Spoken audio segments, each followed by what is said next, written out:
Hai, apa kabar semuanya? Semoga kabar Anda baik-baik saja.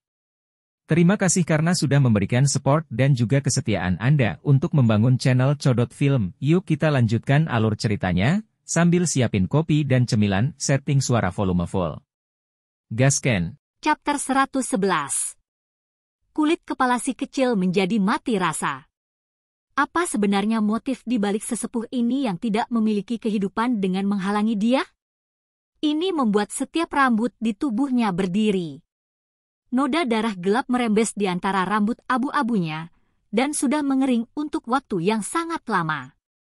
Gagang pedang kuno yang awalnya sangat tajam sekarang telah benar-benar berkarat. Sulit untuk membayangkan berapa tahun yang telah dialaminya. Paman, mengapa kamu menghalangi saya? Jika ada yang salah, katakan saja, kata si kecil. Bola berbulu langsung bersembunyi di balik punggungnya dengan sepasang mata besar yang berputar. Itu dengan gugup menjambak rambutnya, dan takut penatua itu tiba-tiba menyerang. Tanpa sepatah kata atau nafas, sesepuh ini tetap terpaku pada posisinya tanpa tanggapan apapun. Wajahnya seperti patung kayu, dan matanya kosong saat dia menghalangi jalan. Ketika si kecil melihat ini, dia mengabaikan yang lebih tua, dan berjalan ke samping dengan tujuan memutar di sekelilingnya. Dengan suara syua, sesepuh yang terbentuk langsung muncul di depannya entah dari mana untuk memblokir jalan Si Hao sekali lagi. Paman, apakah kamu akan masuk akal? Jika Anda memiliki sesuatu untuk dikatakan, katakan saja. Berhenti membuatku takut. Si kecil membuat ekspresi pahit, dan mulai mengambil tindakan pencegahan. Ini terlalu aneh. Mengapa sesepuh tak bernyawa seperti itu muncul? Kenapa dia terus memblokirnya? Itu benar-benar bertemu hantu saat masih hidup. Kita harus memahami bahwa ini adalah tempat peristirahatan roh penjaga. Bagaimana bisa keberadaan seperti ini yang bukan manusia atau hantu yang mengenakan pakaian kuno ada di sini? Itu membuat orang takut dan kesal. Tiba-tiba, si kecil berbalik, dan dengan cepat kembali ke halaman. Dengan suara sou, dia bergegas ke halaman belakang. Roh penjaga ada di sini, mungkinkah tetua berambut abu-abu itu masih bisa melawan surga? Jika bahkan anggur labu tanah suci kuno tidak dapat membuat tetua menyerah, maka dia benar-benar akan kehabisan akal. Dari awal hingga akhir, si kecil tidak pernah melakukan satu gerakan pun, karena dia merasa ini terlalu aneh. Keberadaan setengah manusia setengah hantu ini mungkin bisa sangat berbahaya, dan masih lebih baik untuk tidak memprovokasinya. Di halaman belakang, pohon anggur labu masih kering dan kuning seperti sebelumnya. Setelah menerima kemegahan surgawi dan baptisan cahaya bulan, area ini menjadi kabur dan lembut. Roh penjaga paman lain datang. Anda harus mengobrol sedikit dengannya, jika tidak, dia akan terus menghalangi saya dan mencegah saya pergi. Si kecil tiba di bawah pohon anggur labu. Dia berharap roh penjaga akan memberinya semacam tanggapan. Tempat ini juga merupakan bagian dari tanah suci, jadi harus diperhatikan. Namun, dia kecewa karena pohon anggur yang mengering itu tetap tidak bergerak, dan daunnya yang kuning menjemukan, itu tidak menunjukkan sedikit pun reaksi. Penatua berambut abu-abu juga mendekat, dan dia masih berdiri di hadapannya seperti sebelumnya. Itu menghalangi jalannya sambil menatapnya dengan pupil kosongnya. Si kecil dengan cemas bergegas di atas tumpukan puing-puing, dengan maksud mengganggu labu hijau itu dari atas bingkai anggur itu untuk membangunkan roh penjaga itu. Tepat ketika dia akan mendekat, labu berkulit hijau itu mulai memancarkan aura kekacauan utama. Itu menciptakan suara yang memekakkan telinga, dan secara mencolok membentuk simbol. Gelombang aura yang menakutkan dan sangat mengintimidasi dipancarkan, dan riak yang tak terlukiskan dengan paksa membuat pria kecil itu mundur. Simbol terjalin dan terkait dengan cara yang tak terhitung jumlahnya, apalagi aura kekacauan primordial semakin tebal. Itu menyelimuti labu berkulit hijau, dan seolah-olah dia tiba pada suatu titik ketika dunia sedang diciptakan. Kabut di sini kabur, dan kilat terjalin di dalam area ini.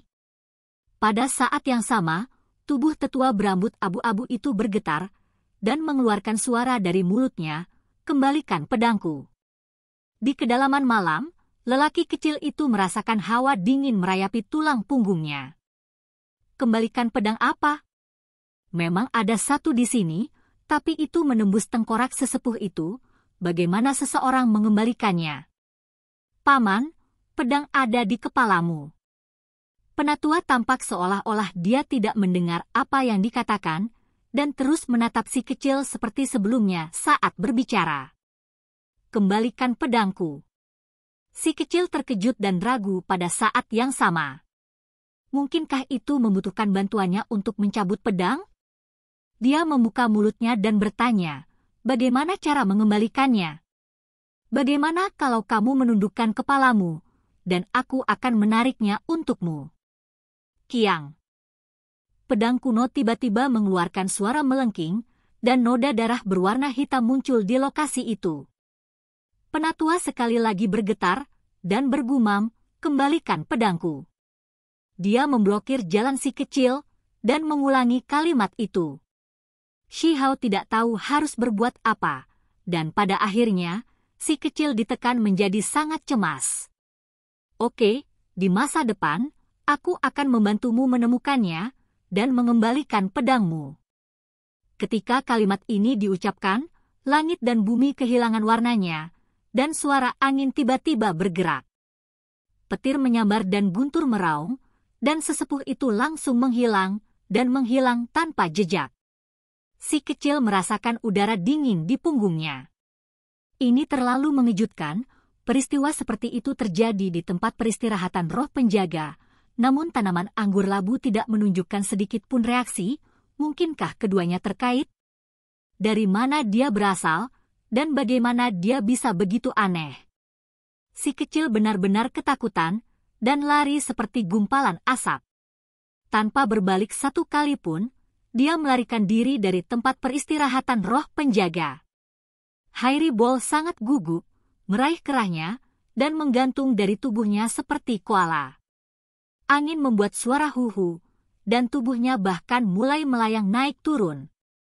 Itu mengikuti di belakangnya saat dia dengan cepat melarikan diri. Paviliun mending surga sangat besar. Itu luas dan tak terbatas, dan si kecil langsung kehabisan lebih dari 10 li, dan akhirnya memisahkan diri dari tempat peristirahatan roh penjaga. Dia menoleh, dan melihat bulan yang cerah bersinar dengan bersih. Langit penuh bintang berkedip, dan seluruh wilayah daratan yang luas ini sunyi. Penatua itu akhirnya menghilang. Pergi! Dia sekali lagi mulai melarikan diri.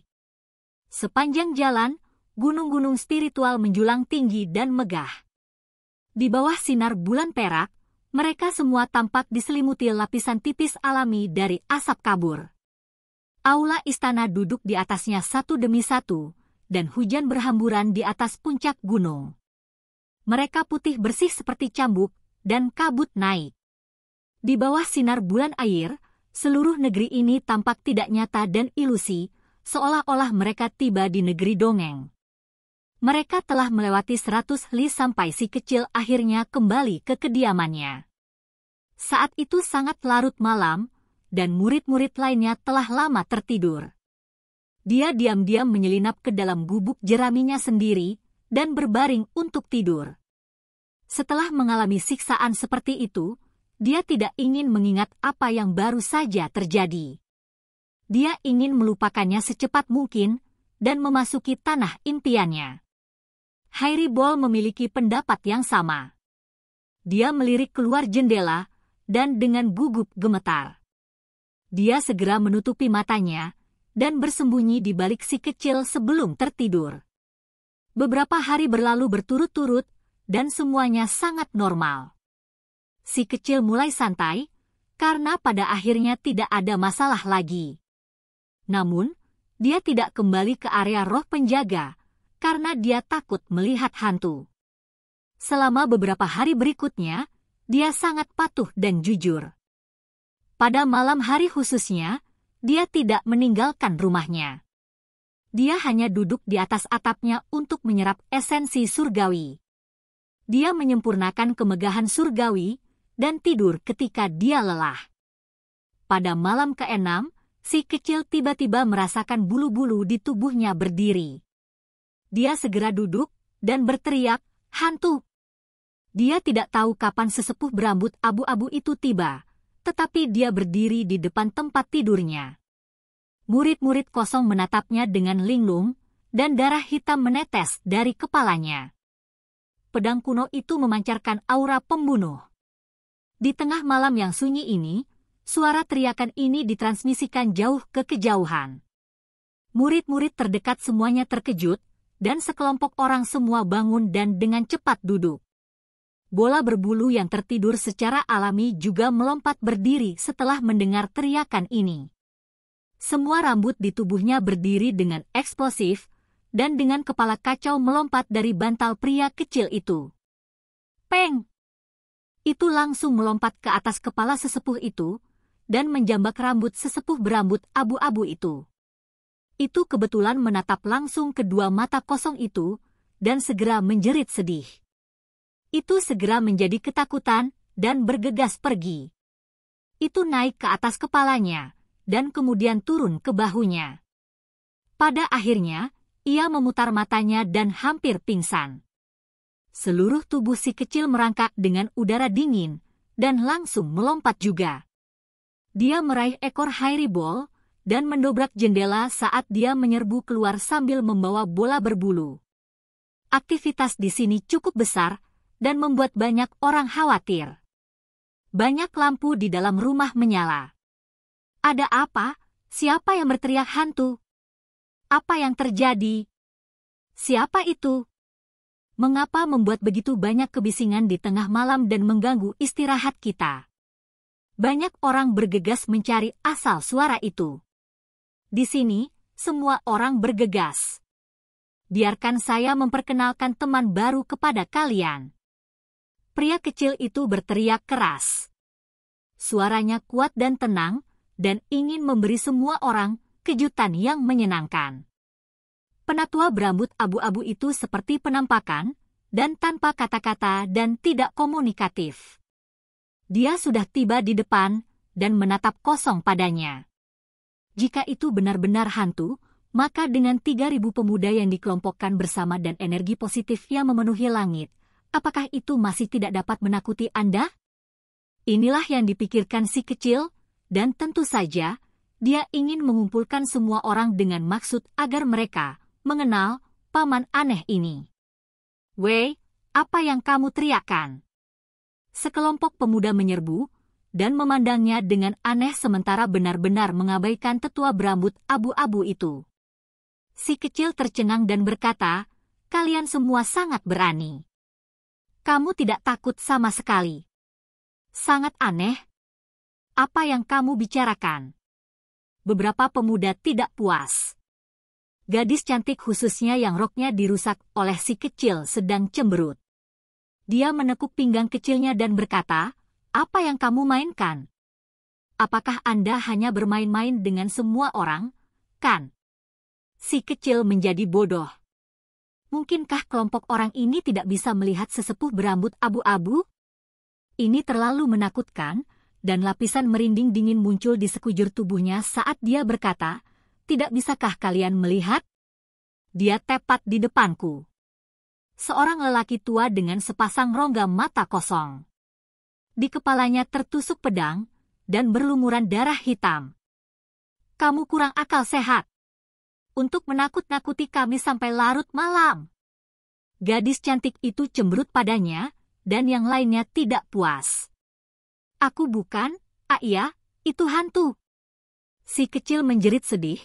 Paman ini semakin dekat dan dekat, hampir seolah-olah dia akan menempel padanya. Dia penuh energi. Setelah berteriak sekeras itu, tentu saja, dia mengejutkan semua orang. Dalam waktu singkat itu, 100 orang lagi tiba di sini. Mereka menatapnya dengan ekspresi aneh. benar-benar ada paman di sini. Darah hitam bahkan menetes ke wajahnya, kalian tidak bisa melihatnya. Si kecil semakin cemas. Pada akhirnya, lebih dari 100 orang berkumpul di sini, dan mereka semua menyalahkan. Mereka sangat membencinya, karena dia mengganggu mereka dari istirahat mereka. Sial! Si kecil menjadi gugup, dan tiba-tiba melompat. Jarinya dengan lembut mengetuk bagian atas pedang itu, dan menciptakan suara vibrato. Halaman yang awalnya berteriak-teriak itu segera menjadi sunyi. Mereka semua menjadi bodoh, dan mereka semua tidak bisa tidak menjadi ketakutan. Namun, sebagian besar dari mereka dengan cepat kembali ke kenyataan, dan seseorang berteriak, "Siapa yang kamu coba menakuti? Apakah Anda pikir Anda dapat menggunakan trik untuk menakut-nakuti kita semua?" Dengan suara Sou, si kecil bergegas, dan sesepuh berambut abu-abu secara alami mengikuti untuk sekali lagi menghalangi jalannya. "Jika kalian tidak percaya padaku, maka kalian datang dan menyentuhnya," teriak si kecil. "Aku tidak percaya pada setan." Gadis yang selalu cemberut itu berjalan mendekat, dan beberapa orang lainnya juga mengikuti. Pada saat itu, mereka merasa seolah-olah menyentuh patung es yang dingin dan menusuk tulang. Itu benar-benar membuat mereka takut, dan mereka segera menarik tangan mereka sebelum berteriak keras, "Hantu!" Jelas bahwa mereka tidak bisa melihat apa-apa, namun mereka bisa merasakannya. Itu membuat kelompok pemuda itu ngeri, dan beberapa dari mereka mulai tersandung satu sama lain saat mundur. Ah, gadis cantik itu semakin menjerit, dan dengan panik berteriak. Dia melangkahi banyak pemuda yang jatuh, dan benar-benar menghilang seperti gumpalan asap. Si kecil masuk ke dalam kelompok orang, dan segera membuat pemuda itu meratap seperti hantu dan melolong seperti serigala. Banyak orang secara pribadi menyentuhnya dan menjadi sangat ketakutan. Mereka semua gila lari terburu-buru. Dalam sekejap mata, lebih dari 100 orang menghilang. Seluruh area menjadi kosong, dan si kecil menatap kosong. Ini terlalu cepat kan? Daerah pegunungan ini berada dalam keadaan kacau balau. Semua rumah mulai menyala, dan 3.000 atau lebih murid baru semuanya disiagakan. 1 menyebar ke 10, dan 10 menyebar ke 100, segera setelah itu, semua orang menyadari situasinya. Pada saat itu, lingkungan si kecil menjadi sunyi. Orang-orang di dekat area yang dia lewati semuanya berlarian dan menghilang. "Cepat laporkan ke penatua." Baru-baru ini, Xiong Fei, Zuoyun sangat kelelahan. Setelah begitu banyak hal terjadi, keduanya berada dalam kondisi yang mengerikan. Bahkan tidur mereka pun tidak nyenyak. Setelah beberapa hari damai yang jarang terjadi, mereka berpikir bahwa seharusnya tidak ada masalah lagi. Namun di tengah malam ini, sekelompok anak berteriak keras di bawah gunung spiritual mereka. Apa yang terjadi sekarang? Keduanya merasakan ketidakberdayaan. "Tetua, ada hantu!" Dahinya yang telah ditusuk oleh pedang kuno, dan darah hitam mengalir keluar, dan sesepuh dengan rambut panjang acak-acakan muncul, seorang pemuda berteriak keras. "Apa?" Ekspresi Xiong Fei dan Zuoyun segera berubah, dan bergegas menuruni gunung spiritual mereka. Mereka meraih lengan seorang anak, dan mulai menanyainya dengan suara yang sangat keras dan tegas. Para pemuda ini dengan cepat menjelaskan apa yang mereka temui. Wajah Xiong Fei dan Zuoyun pucat, dan bahkan bibir mereka gemetar. Mereka tampak seperti akan melarikan diri. "Penatua, apa yang terjadi? Anda harus pergi dan melihatnya." Sejak masa lalu, itu akan muncul sekali setiap beberapa ratus tahun. Selama itu muncul, banyak orang akan mati, Tetua Zuoyun berkata dengan suara gemetar. Ketika sekelompok anak-anak mendengar ini, mereka segera menjadi sangat ketakutan. Mereka semua mundur selangkah demi selangkah, dan semuanya sangat gugup. Seluruh tubuh mereka gemetar, dan bahkan kulit kepala mereka menjadi mati rasa. Selain itu, sesuatu yang sama sekali tidak terduga terjadi. Tetua Xiong Fei dan Zhuo Yun tidak memperhatikan mereka dan dengan cepat berlari. Dalam sekejap mata, mereka pergi tanpa jejak. Apakah ada tetua yang benar-benar tidak bertanggung jawab seperti ini yang berlari untuk hidup mereka terlebih dahulu? Kalian tunggu di sini, kami akan pergi mencari senior kami. Untungnya, angin membawa suara kedua individu ini. Daerah pegunungan meledak.